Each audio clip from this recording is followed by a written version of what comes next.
पाथर्डी तालुक्यातील तिसगाव येथे शुक्रवार दिनांक 13 फेब्रुवारी 2026 रोजी सायंकाळी 5च्या सुमारास एका युवतीचे फिल्मी स्टाईल अपहरण नाट्य रंगले.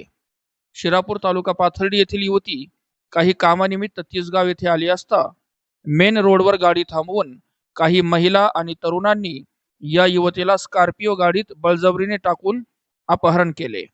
यावेळी सदर तरुणीने आरडाओरड सुरू करताच परिसरातील नागरिक मदतीसाठी धावले असता अपहरणकर्त्यांनी सांगितले की तिला फिट आलेले असून थोडी वेडसर आहे असे सांगताच कुणालाही अपहरणाची शंका आली नाही. सायंकाळी तरुणी आपल्या घरी न पोहोचल्याने तिच्या घरच्यांनी शोधाशोध सुरू केली असता घटनास्थळी त्या युवतीची चप्पल तिच्या आईने ओळखली आणि एकच घबराट पसरली. आपल्या पोटच्या मुलीचे अपहरण झाले असे लक्षात येताच त्या माऊलीने एकच हंबरडा फोडत जागेवरच बेशुद्ध झाली आणि परिसरात एकच खळबळ उडाली. घटनेची माहिती मिळताच पाथर्डी पोलीस स्टेशनचे विलास पुजारी यांच्या नेतृत्वात उपनिरीक्षक संदीप ढाकणे आणि सहकारी घटनास्थळी दाखल झाले आणि ताबडतोब ठिकठिकाणी नाकाबंदी करीत पोलिसांनी तपासाची चक्रे फिरवली. अपहरणकर्त्यांनी पुणे जिल्ह्यातील शिक्रापूर येथे सदर युवतीला सोडून पोबारा केला. पोलिसांच्या सतर्कतेने सदर युवती सुरक्षित असून पुढील अनर्थ टळला. मात्र घटनेला बराच काळ उलटूनही आरोपीला अटक झाली नाही. स्पॉट पंचनामा लवकर झाला नाही. या मागणीसाठी शिरापूर येथील ग्रामस्थ शनिवारी सकाळी आक्रमक होऊन रस्त्यावर उतरले आणि बस स्टँड परिसरात आंदोलन करीत पोलीस प्रशासनाला धारेवर धरले. दिवसाढवळ्या आमच्या माता भगिनी सुरक्षित नाहीत. भर बाजारपेठेतून अपहरण होते. यापेक्षा दुःखद घटना कोणती? पोलीस प्रशासनाने वेळीच लक्ष घालून त्वरित आरोपींना अटक करावी, वाहनांची चौकशी करावी या मागण्या आंदोलनकर्त्यांनी केल्या.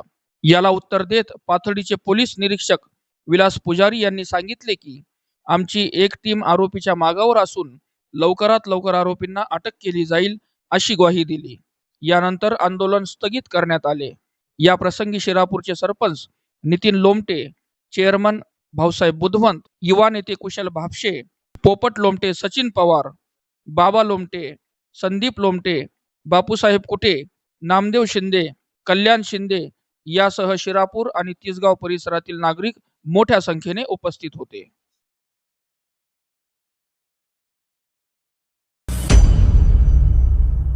आमचीच एक भगिनी त्या तिसगावला काहीतरी कामासाठी आली होती आणि या ठिकाणी कामासाठी येत असताना एक पाथर्डी पोलीस स्टेशनच्या हाकेच्या अंतरावर असणारं गाव आहे अकोले. तिथला एक इसम तो कोणता रॅकेट चालवतो आम्हाला माहिती नाही. तिथल्या कोण त्याच्या दोन सहकारी असतील तेही आम्हाला माहिती नाही. त्यांना घेऊन त्या मुलीला आमिषाने खाली बोलवलं आणि गाडीत घालून अक्षरशः तिला मारत मारत हातपाय बांधून तिला पुण्यापर्यंत घेऊन गेले. सर्वांनी सहकार्य केलं. भगवंताची कृपा म्हणून साहेब ती जगली. पण याआधी कित्येक मुली अशा शिकार झाल्या असतील आम्हाला माहिती नाही. या पुढेही कित्येक होतील हेही आम्हाला माहिती नाही. सांगायचं कारण असं, या घटनेला जवळजवळ 8-12 तास उलटूनही त्या आरोपीला आपण पकडलेलं नाही. त्या आरोपीचं नाव आपल्याला माहिती आहे. त्या आरोपीचं गाव आपल्याला माहिती आहे. तो आरोपी राहतो काय, करतो काय, सगळं पूर्ण गाव त्याच्याविषयी माहिती सांगतं. मग नेमकी प्रशासन गप्प का आहे? 12 तास उलटून गेले साहेब. मुलीच्या आईला अजूनही शुद्धीवर आल्या नाही. आम्ही फोन करतोय, आम्हाला सांगितलं जातं आम्ही पंचनाम्याला येऊ, तुम्ही फोन या तिथं. तिचा जर जीव गेला असता आणि तिच्या जीवाची किंमत जर काडी एवढी जर नसेल तर साहेब आम्ही कोणत्या महाराष्ट्रात, कोणत्या राज्यात आणि कोणत्या प्रशासनात वावरत आहोत? येणाऱ्या काही तासाच्या आत जर त्या आरोपीच्या मुसक्या अवया नाही, त्या किताड प्रवृत्तीला त्याचं हृदय काळजाचं हृदय, अवयाचं नसून त्याचा दगडाचं हृदय आहे. तुम्हाला हात जोडून विनंती आहे, त्या आरोपीला अटक केल्याशिवाय आम्ही उठणार नाही.